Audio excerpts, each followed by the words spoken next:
afternoon, everyone. I am so happy that you joined us once again for this exciting and breathtaking information that we're going to share with you today. Once again, I am your host, Carla Gaines. I am pleased to welcome you to the Ending Deaths from Despair webinar series. To our knowledge, it is the only one of its kind in the nation. On behalf of the Ending Deaths from Despair Task Force, I would like to thank you for joining us, for being a part of the solution.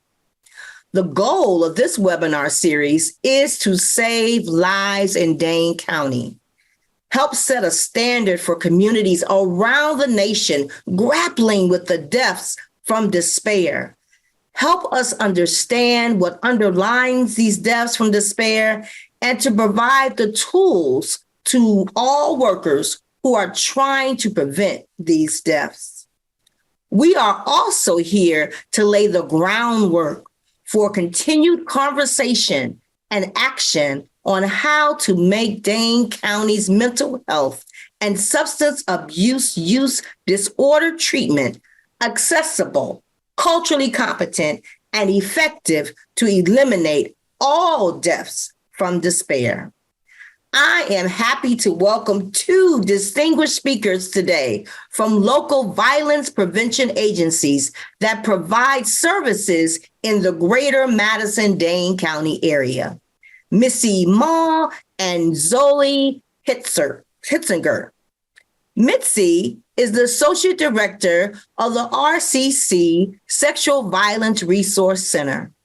Missy has been serving survivors of sexual violence for over 11 years. She has a master's degree in education with a concentration in equity and social justice in education. She is a certified yoga instructor, and she has received specialized training in trauma-informed mindfulness. She has over 20 years of experience in education, including serving as an assistant dean of students at a small college.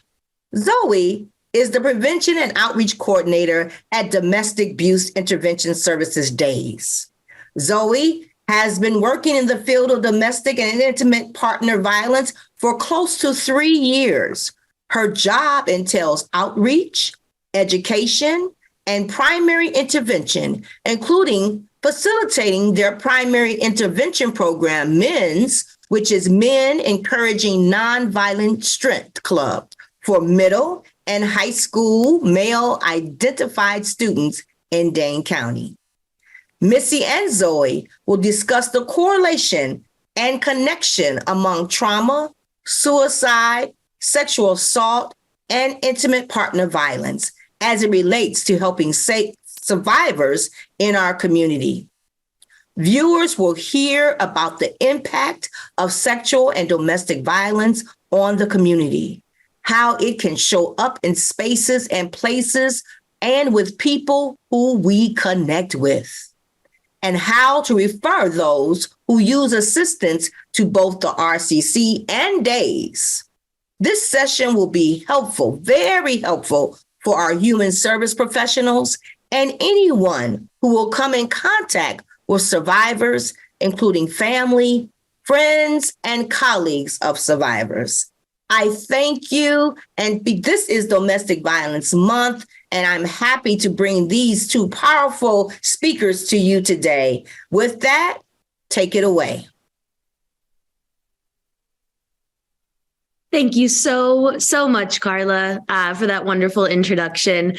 Good afternoon, everybody. My name is Zoe Hitzinger. I'm so happy to be here with all of you. Missy, do you want to introduce yourself too? Thank you, Zoe. Thank you so much, Carla. My name is Missy Clemens-Male. I use she, her pronouns. I'm the Associate Director at RCC.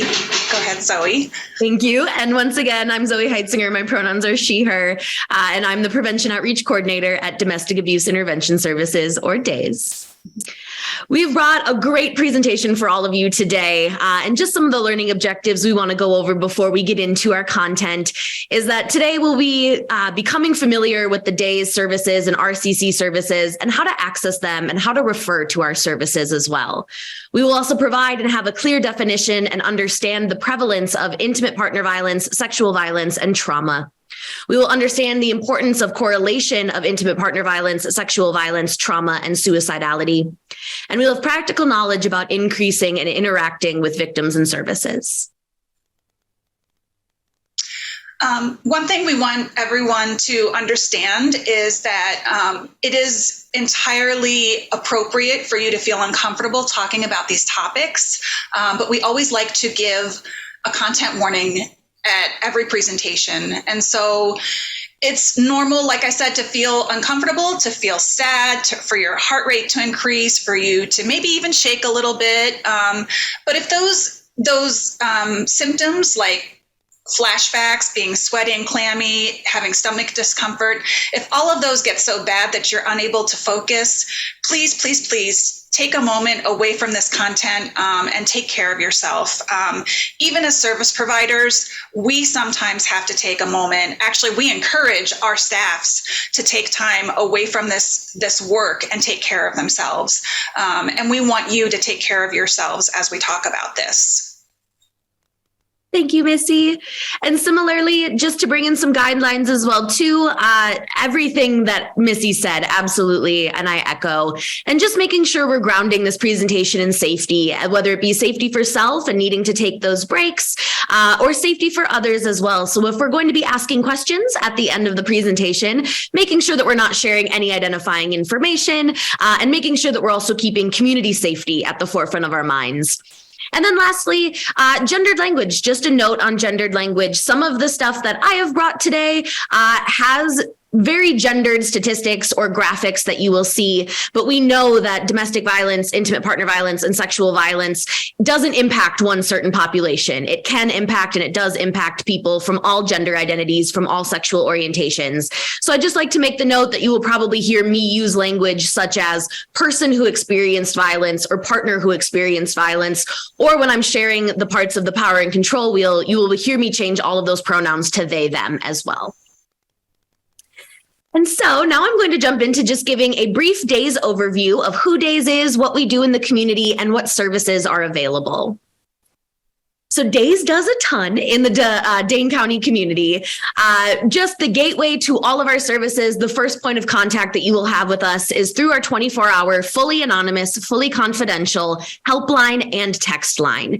We just launched our text line at the end of September to kick off Domestic Violence Awareness Month, and all of our services can also be reached through that text line number as well.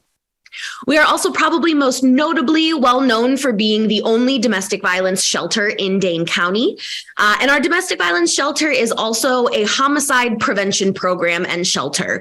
We like to say that we want to think about our shelter as a program and not a place, that it is not somebody's last stop, but rather maybe the first stop in their healing journey.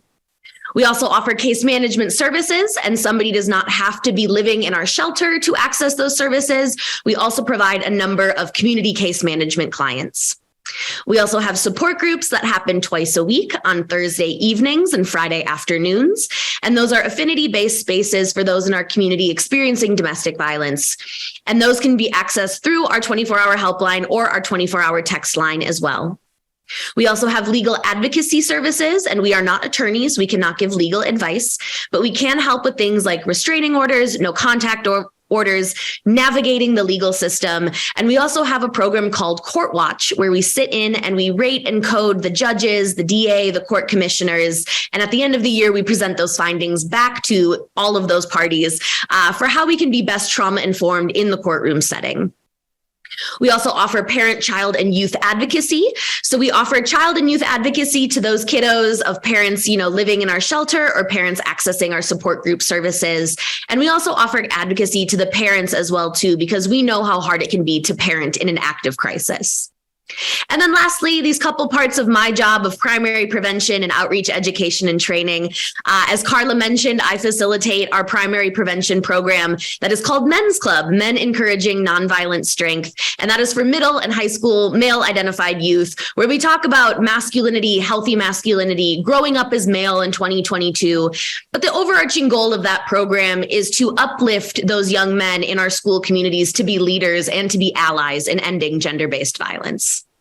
And then lastly, outreach education and training. We do a number of not only trainings, but also professional skill building trainings for anybody who is interested in having that information from us in the community.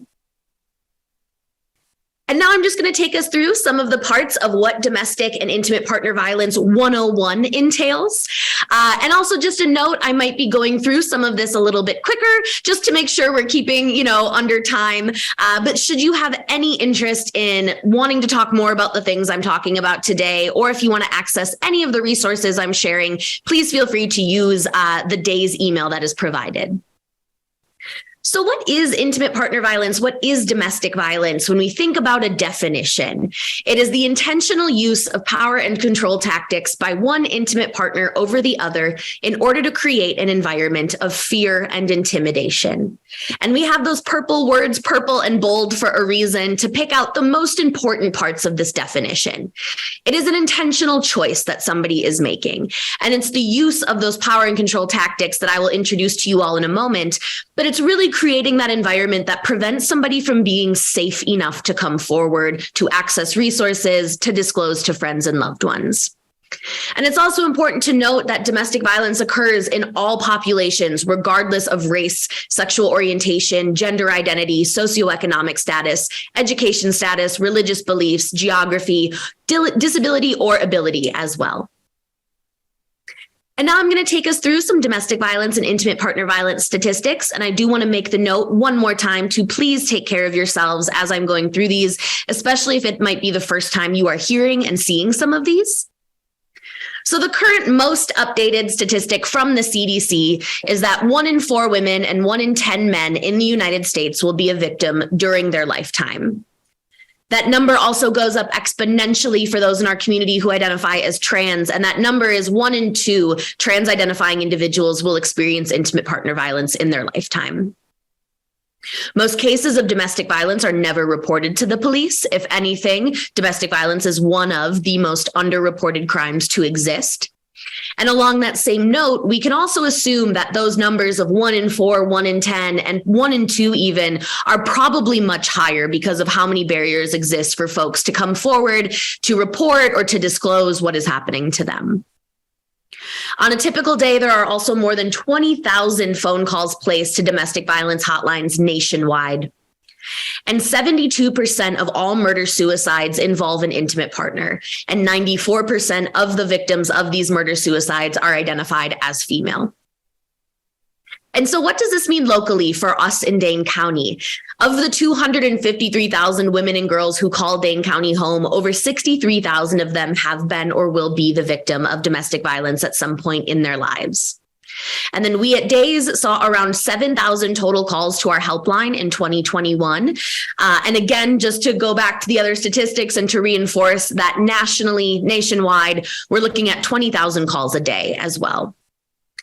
And then DAIS estimates that there are around 12,000 incidents of domestic violence in Dane County annually, or around 33 happening per day. And in the year 2021, we saw domestic violence claim 80 lives in our state of Wisconsin. And that number is up from 2020. The number in 2020 was 69. And that number includes if the perpetrator killed themselves and if children were killed as well. And this number comes from the End Abuse Homicide Report that is put out at the end of each year. And it does a beautiful job talking about not only the demographics and statistics of these crimes, but also a beautiful memorial of whose lives were lost in our community. And so now I'm going to briefly take us through the power and control wheel. This is what we use at DAIS when we talk about tactics of power and control. And so we like to, say internally at our organization that we have a wheel for everything. And we do. This power and control wheel exists for almost as many populations as you can imagine. So the one I've brought for you all today is the general power and control wheel. And I'm not going to go and read each wedge one by one, but what I am going to do is just tell you about the makeup and read each heading of each wedge.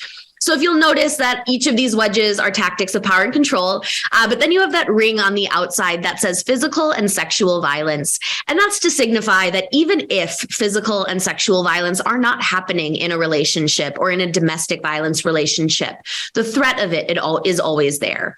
Or that if any of these wedges or any of these tactics escalated enough, it could lead to physical or sexual violence. And so the power and control wheel contains using coercion and threats, using intimidation, using emotional abuse. And I'm just going to pause on emotional abuse for 1 second, because I would be remiss if I did not mention that emotional abuse is one of, if not the most rampant forms of abuse that exists in domestic violence relationships. And emotional abuse is also the hardest to quote unquote prove in a legal setting. We also have using isolation, minimizing, denying, and blaming, using children, using male privilege. And I'm also going to pause on male privilege as well, too, because as I mentioned earlier, this wheel is a very gendered wheel that paints female victims and male perpetrators. However, when we look at other versions of this wheel for other communities, this wedge is just called using privilege. And I just like to make that note that all of us hold parts of our identity that have privilege and that don't have privilege. And so I just like to bring that into this space and introduce that as an idea that privilege and the use of privilege can be used as a power and control tactic in relationships. And then lastly, on the wheel, we also have using economic abuse, another very rampant form of abuse that exists as well. And should you want more information on this, or if you would want a copy of this wheel for yourselves, again, please feel free to use that DAIS email that is provided to you all. I'm now going to turn it over to Missy. Thank you, Zoe. And actually, my Sexual Violence 101, thanks to Zoe's kind of groundwork, gets to go a lot quicker because there is a little bit of an overlap in some of the information. But I'm going to start with an overview of the services that RCC Sexual Violence Resource Center offers. I do want to note, for anybody who is outside of Dane County, Wisconsin, a lot of the services that our two agencies offer are offered by agencies in almost every county throughout the United States. So if you are, somewhere outside of Dane County, if you do an internet search, you can find the agency in your area. Another quick note, some of this may be review for some of you. The reason we're going through this information is because we want this to be a really valuable resource for people who aren't as educated on some of this stuff. So we apologize for those of you who are really educated on this. We just want to make sure that everybody gets all of the information that they need. Okay, thank you, Zoe. So RCC, we are the only comprehensive sexual violence resource center in Dane County, Wisconsin. We have expanded our services. We started as a 24-hour helpline back in 1973. We were the second one in the United States. We technically kind of started in 1972. We received our 501c3 status in 1973, though. We have a 24-hour, 7-day-a-week helpline. We actually have two, one in English and one in Spanish, with access to translation services, so we can serve anyone of any language. We go to the emergency room for every forensic nurse exam. A forensic nurse exam is what happens after someone is sexually assaulted. And they can do anything from providing emergency contraceptives to doing a quick medical exam to collecting evidence after a sexual assault. And it's all driven by the victim. And so we're called out automatically, and then the victim gets to decide if they want us to stay, and they rarely turn us away. And we serve all ages in the emergency room, but our Our services after that are for ages 12 and up, and we have campus services at college campuses. We serve youths in all of the schools in Dane County, and then, of course, adult services. We also provide legal accompaniments for police interviews, for court, for temporary restraining orders, for basically any kind of legal process that a victim may have. It's not any kind of legal advice, but we can accompany the victim to be there as an advocate for them should they need it. We also offer free therapy services, and we have something called CCS, which is Comprehensive Community Services. It's case management, deep case management, where we help connect all of the services a victim may need in the community. So we make sure they get to all of their appointments. We make sure that they're getting all of their needs met, whether it's housing, food, therapy, whether it's with us or someone else, or any other need they have in the community. We make sure that's all happening through the county. We also have a really comprehensive outreach and education program. We go into a lot of the schools in Dane County, most of the schools in Dane County, and the ones we're not in, we have really good relationships with to help them provide education. We do community center education. We do professional development like this. We also have a self-defense program that is unique to us called Chimera Self-defense. It's an empowerment training. It's designed for women, but we also offer it for all genders a couple times a year. And then we have something called Safer Bar, which is a program for bars and restaurants. And we actually offer it to all types of establishments if they want it. But it's a bystander intervention program designed to help establishments recognize signs of predatory behavior or problematic behavior and stop sexual violence before it happens. And then create a community where it's going to happen less often. We also have primary prevention programming. We specifically have a program called Game Changers, which is our youth primary prevention programming. And that's a group of teenagers that meet the entire school year, and they develop programming and take it out and present it in the community, and they take it back to their schools. We advise gender equity clubs in schools and just help schools develop their own programs to educate their communities to prevent sexual violence from happening. Next slide. In a typical year, so this is actually from 2019, what we noticed during COVID was a lot of our referrals come through the ER. And so during COVID, a lot of our referrals weren't coming through because people were afraid to go to the emergency room because they were afraid to get COVID. So these statistics are from 2019. And interestingly, this year, our statistics are actually skyrocketing. So in 2019, we were getting about 250 helpline calls per month. We had about or over 630 medical and legal accompaniments, and we educated just under 10,000 people. We are now, especially with the ER accompaniments, having to increase our staff because people are becoming more comfortable going and getting treated after they've been sexually assaulted. And so I don't know that more people are being sexually assaulted. They're just getting more comfortable with being treated. So I have a feeling these statistics are going to increase this year. I just don't have those solid numbers yet. So this is for Dane County. I'll have more statistics coming up. To refer to us, I'll have the helpline number, which is the best number to call. This is our information. And I'm going to have this at the end. Keep going, Zoe, because I want to get into this a little bit more, into Sexual Violence 101. As Zoe mentioned, just like intimate partner violence, sexual violence is a crime of power and control. It is not a crime of sexual gratification. And we use the term sexual violence rather than sexual assault because it is much bigger than just sexual assault. And sexual violence is sexual contact, sexual penetration, or any kind of sexual-based behavior toward another person without the consent of that person. And so some examples of that, next slide, Zoe.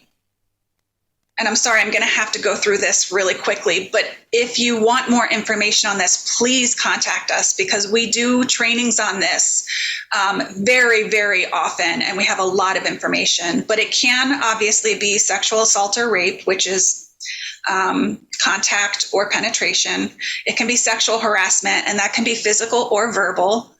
It can be stalking. It can be indecent exposure, which is exposing one's genitals or private areas.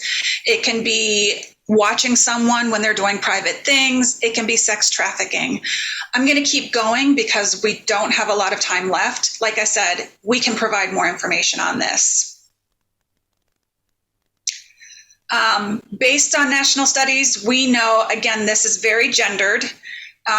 Sexual violence affects everybody. We know that, like intimate partner violence, it is one of the most underreported crimes. But from what has been reported, 1 in 4 girls, 1 in 8 trans and non-binary youth, and I'm going to put an asterisk on that, and 1 in 6 boys experience sexual violence before they turn 18. And the reason I put the asterisk on the trans and non-binary youth is because the 1 in 4 girls and 1 in 6 boys is just a general before they turn 18. But the trans and non-binary youth, we have so little data on them, and that is actually happening inside the schools. It's not a general number. And we know that they are some of the most oppressed youth in the world. And so chances are those numbers are much higher. And we know that as adults, it's more like 1 in 2. Let's keep going. Because sexual violence is a tool of power and control, we know that the more oppressed a person is, the more intersections of oppression a person faces, the more they experience sexual violence. So Black women will experience sexual violence, at a rate of 60% in their lifetime. Trans people, like I said, it's about 47%. Mixed race men, 31.9%. Latina women, 50%. And then people with disabilities, it's just a heartbreaking 93%. And so the more intersections, so a Black woman with disabilities, imagine, how much they're experiencing sexual violence. And so I just want to make sure that we're putting a fine point on this, how important it is to understand oppression really impacts sexual violence. Another thing that might impact a victim of sexual violence and the way they experience the trauma is how they're treated in the criminal justice system. So this statistic is actually from the Department of Justice, or these statistics. Out of every 1,000 sexual assaults, only 310 are reported to police. So that's 31%. Only 2.5% will ever be incarcerated. Now, that's not to say that I believe incarceration is necessarily the right thing. I don't really know what the right thing is, but as a victim, if I'm reporting my experience to law enforcement, I want some kind of outcome from that. And so this could leave me in a position where I'm feeling pretty hopeless at the end of it. I've just gone through this long drawn out court process, because we know these processes can take years. I've been asked to tell my story possibly 100 times, if not more. I've been asked to relive my experience that many times, and then this is the outcome. And I know that sometimes there are people who are worried about false reports. We know that false reports are not any higher for sexual violence than they are for any other crime. It's somewhere between 2 and 8%. And that's about the same as it is for burglary or any other crime that you hear of. And so that's not impacting these numbers. And those statistics are from the Department of Justice too, the unfounded reports. The 2 to 8% isn't false reports, it's unfounded. So there wasn't enough information to pursue a criminal case. Okay, go ahead, Zoe. Okay, it's your turn. Thank you, Missy.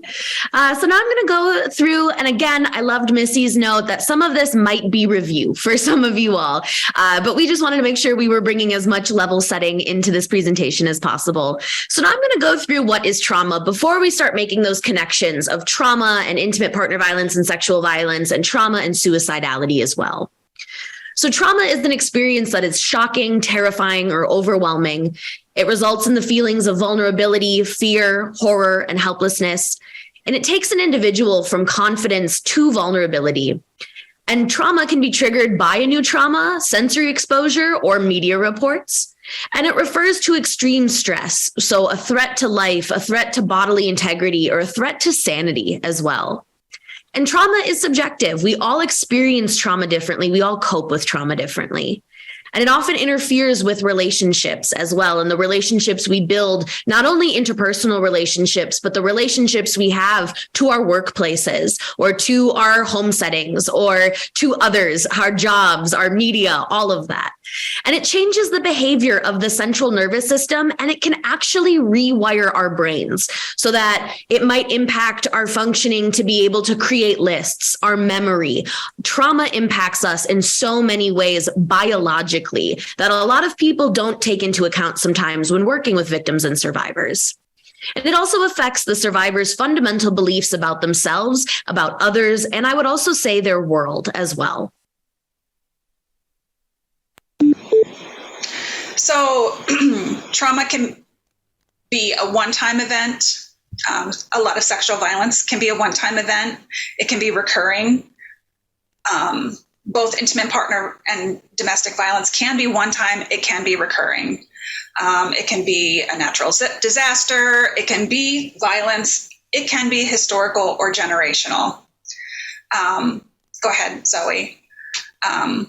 Like Zoe said, it rewires the brain, or it can rewire the brain. It doesn't for everybody. I don't want to generalize. But when someone goes through a trauma, their brain physiologically does something. It actually triggers a physiological process that shuts their overall brain down, and it triggers their brain to shut down their memory filing to a point where they're not filing memories correctly, necessarily. Some people actually remember everything perfectly. It floods their body with cortisol and other hormones, adrenaline, that will, help keep them from feeling pain, and basically help them stay alive, right? And so it basically senses danger and does everything it can to keep them alive. But the other thing it does is it sends them into fight, flight, or freeze mode. If you want to go to the next slide. But there's another mode that people don't talk about a lot, and it's called fawn, and it's gaining traction. And fawn is basically making nice. And you'll see that a lot in intimate partner violence and in sexual violence. And the reason I think it's important to understand that is because what might look like consent or a happy relationship is actually fawning. And so sometimes people make judgments about a situation because they see the fawning. The other thing to understand about trauma in the brain is when you're interacting with a trauma survivor, especially one with PTSD, when they're triggered, they go into this process over and over and over again throughout their life, right? And so they may be triggered into fight mode and become combatant or become, that person you think is rude and is, treating you poorly. It could be that they're in fight mode. But you don't know that. All you know is they're being rude to you. But what happened was they were triggered by something. And they're now in fight mode because they were triggered, and their PTSD or whatever it is, some former trauma, has come back up, and they might not even realize it. And so I mention this because doing this work has really helped me move through the world in a whole different way. And the way I interact with people is totally different from 15 years ago. I'm a lot more patient and I give people a lot more grace than I ever used to give them because of my understanding of trauma. And I'm a lot more trauma informed in my interactions out in the community. And so I think that's just something to really understand, is that a lot of the things we see out in the community are trauma based. And that's just something to really try to keep in mind when you're interacting with people.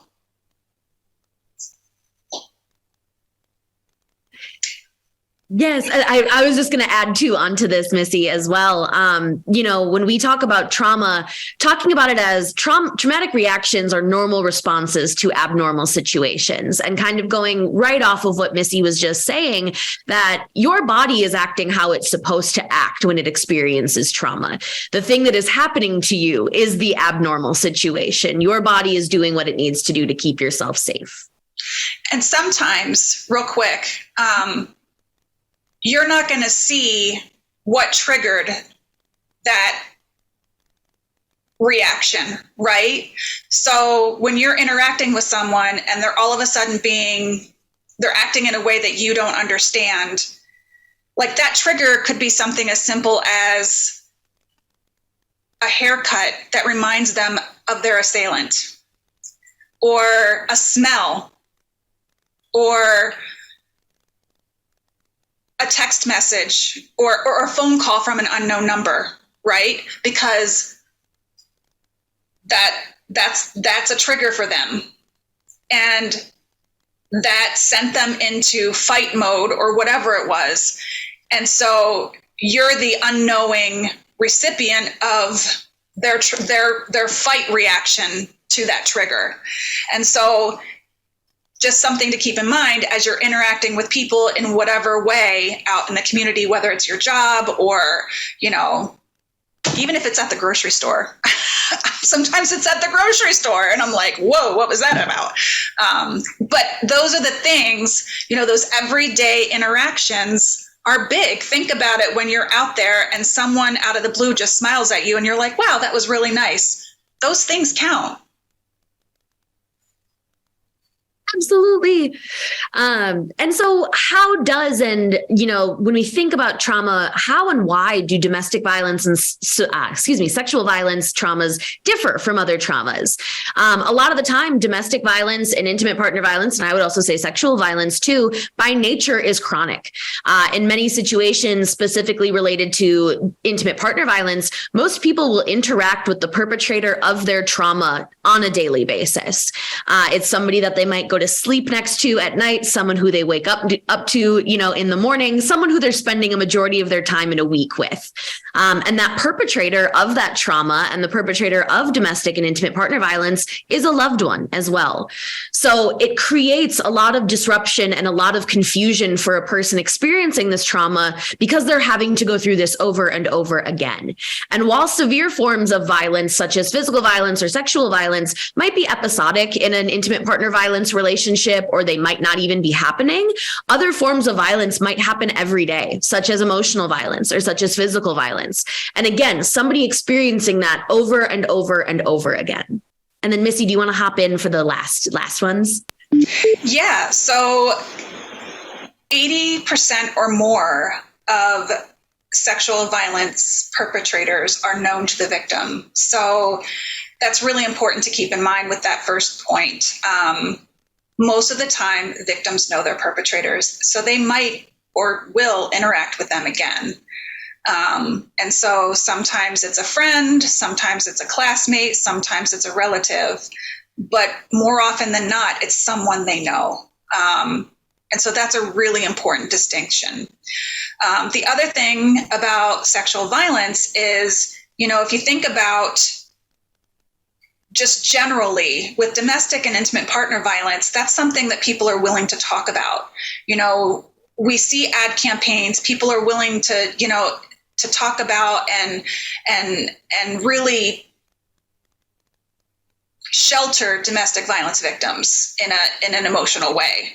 But with sexual violence, it's often clouded in guilt and shame. There's a lot of, well, what were you doing when this happened? Are you sure you said no? Were you drinking? How much did you have to drink? So there's a lot of victim blaming that happens. So it can be really difficult for victims to come forward. And when they do, a lot of times, especially in the criminal justice system, they're blamed, they're shamed, and their perpetrators are rarely held accountable. Absolutely. And so now we're going to, go into and kind of wrap this up. Why we're having this, webinar today, why all of you have joined, is connecting these forms of violence with trauma and with suicide as well. And so to connect trauma and suicide, research has shown a correlation between many types of trauma and suicidal behaviors. And people who have experienced ACEs, or adverse childhood experiences, are at a greater risk for suicidal ideation and attempts in adulthood. And if we think back, if any of you are unfamiliar with ACEs, just a quick refresher on this is that ACEs are adverse childhood experiences. It's essentially a list of traumas that you can experience. And the higher score or the higher number or amount of ACEs you experience, especially in younger years, can predict or can lead to or can explain in many ways what might happen later on in the longevity of life or in adulthood. And I encourage all of you, if you're unfamiliar with ACEs, to look it up. It has some really fascinating information. And then PTSD, or post-traumatic stress disorder, has been significantly associated with suicidal ideation and attempts as well. And then this is directly related to intimate partner violence and sexual violence. Up to 84%, and it's much higher for intimate partner violence. There's not a ton of research on sexual violence, and I'll talk a little bit more about that on the next slide. But up to 84% of intimate partner violence and sexual violence victims develop PTSD and other mental health challenges. But like I said, hard data related to those two and suicide is limited. And I want to talk next about sexual violence in particular. So if you want to go to the next slide, I'm going to read this to you because this was research done by the National Violence Against Women Prevention Research Center. So when asked if they ever thought seriously about committing suicide, 1/3 or 33% of rape victims and 8% of non-victims of crime said yes. Rape victims were 4.1 times more likely than non-crime victims to have contemplated suicide. And then rape victims were 13 times more likely than non-crime victims to have attempted suicide.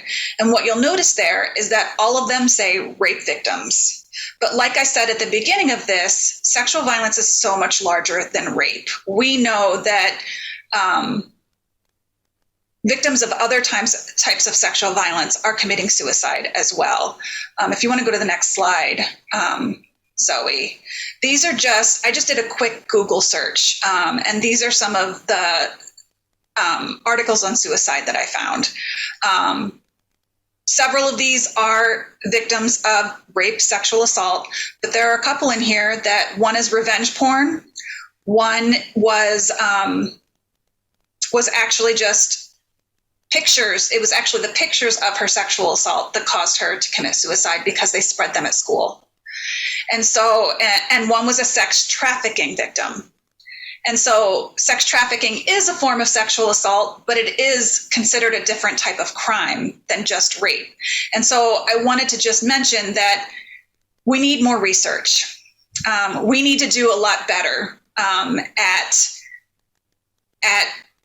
really considering sexual violence as a whole and really studying the impact of sexual violence on suicidality. The other piece of this, when it comes to collecting hard data, is some of these they didn't necessarily even connect sexual violence to the suicide right away. The one article, Constance Wu is an actress. She actually attempted suicide. She didn't even identify her sexual assault as the reason why she attempted suicide. That was just in the periphery of her story. So how often is that happening? How often are people committing suicide, or dying by suicide, and then nobody's connecting their sexual assault or their sexual violence to what happened to them? And so all that to say, we don't really know for sure. There's not really good data, or at least that I could find.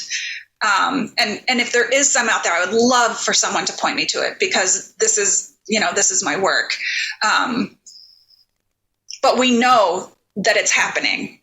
We know that it's causing people to attempt and die by suicide at alarming rates. And then just to add that other angle of intimate partner violence into the conversation as well, too, that intimate partner violence, echoing a lot of what Missy just said, we need a lot more research to be done on this. But these are just a couple of ones from a CDC study in 2017. But intimate partner violence is connected to other forms of violence, including suicide. And specifically for the teen population, teens who experience dating violence in their teen years or in their adolescent years are at a higher risk for suicidal ideation than those who do not. And again, when we think about reporting, we think about coming forward, we think about disclosing. The teen population, right, is oftentimes a population that might not want to come forward about what they're experiencing. And to have that add into this conversation of suicidal ideation as well. And then lastly, women exposed to intimate partner violence are also nearly 5 times more likely to attempt suicide than women who are not. And so now to wrap it up, we'll be talking about the impact on our community, how to help, and what being trauma-informed and providing trauma-informed services looks like. So I do a lot of work in schools with law enforcement and with other service providers to talk about what does it look like when you're working with someone. And sometimes you don't know if they're, a victim of trauma. And sometimes you do. Sometimes you're working with them because they were a victim of trauma. And so these are some of my top tips. Some of them, it's obvious because, they're a victim of trauma, like stay calm. I've worked with some officers, especially who have that deer in the headlights look when I'm in the ER and they're like, oh my gosh, this is the first time I've ever worked with a victim. And honestly, the one thing that victim needs the most is just for you to be calm and just be there for them. They need to know that whatever it is they're feeling is normal and that they are valid. And I have literally in the ER seen victims that were making jokes, victims that were crying hysterically, victims that were there like, yep, this no big deal, and all of those are normal because we all react in our own ways. And our brain is doing things that, it's doing whatever it needs to do to survive. And so that's just what their brain did for them. Be patient. I had mentioned that your brain stops filing memories the way it should sometimes. A victim story will probably change. Most people who are watching this don't have a reason to know the story. And so you shouldn't ask what the story is. But if they happen to share the story with you and it changes, that's okay. Even police officers know that the story will change because there's no way for a victim to know the story, chronologically most of the time. Be your authentic self. Don't try to be some fake version of yourself that you think you should be for that person because they'll pick up on that. And then this next one, mirror or model energy. So if you have one of those people that's like making jokes, you can't come in acting all sad and offering sympathy. Now, don't make jokes necessarily, but if they tell a joke, it's okay to kind of chuckle along a little bit. Just try to model their energy as much as you can. And then offer them resources in your area, as many resources as you can, because, at RCC, we know we may not be the best resource for everybody. And we try to, sometimes they come to us and we're like, if you don't want to, if you feel like there's someone else that you would rather work with, let us help you find them. And I'm sure DAIS does the same thing. And so whether it's doing a little internet search with them to say, here are all the resources that we can find, who would you like to call? And then make the call with them, help them make the call. And then seek alternatives to police whenever possible. One thing we know with these crimes is some victims are actually arrested at higher rates than others in the course of seeking help. It's unfortunate, but it's true. Sorry, I'm dealing with my cat who decided to join the webinar. I knew it happened. It's something we're working on with law enforcement, but it happens sometimes. And so it's really take the person's lead if they've just been through an incident. Don't pressure them to report. Don't pressure them to call police. Don't pressure them to do anything. Follow their lead. So these are kind of some of our best tips for trauma-informed interactions. And I believe that you have the contact information. So I think next we can go to the Q&A. Thank you, Missy. I wanted to add just one quick note, to the trauma-informed interactions. I also just want to add to one of the things that we see and that we hear from clients at my organization, and I'm sure at Missy's organization too, is getting used to saying, I believe you to somebody, and getting used to saying these quick validation and affirmations so that it alleviates some of the stress off of us of wanting to be like, oh my gosh, somebody just told me what's happened to them. I need to have resources. I need to act appropriately. But just saying, I'm sorry that this happened to you. This must be really tough for you to navigate. I'm here for you. I'll stand by you. I just wanted to add that in as well. But yes, Missy also said, as Missy said, you have all of this information as well. So I will stop sharing my screen and we will go to Q&A. Yeah, we have a couple of questions. First one, what emergency services are available at each of our organizations? So Zoe, do you want to go first? We have 3 minutes, so. Sure. I'll go quick. So the emergency services we have, we like to think of our shelter as an emergency service. So if somebody is in immediate crisis, we would recommend that they call 911 if it's immediate danger. But if they need to get somewhere immediately, if they need to be in a safe situation, our shelter is an emergency homicide prevention program. And then beyond that too, we also have, our 24-hour fully anonymous, fully confidential helpline and text line as well. Yep, I would echo what Zoe said. If it's life-threatening, 911 all the way, but we have our 24/7 helpline that you can call anytime, and we can coordinate whatever services you might need. We can meet you at the ER, we can meet you with law enforcement, we can work out whatever other services you might need. And then the other question is, do your agencies connect with other local nonprofits, organizations, and agencies? Yes, absolutely. If anything, one of the things that we are trying to do so much more of, we are in a very resource-rich community in Dane County, but that means that a lot of us need to do the job of connecting with each other.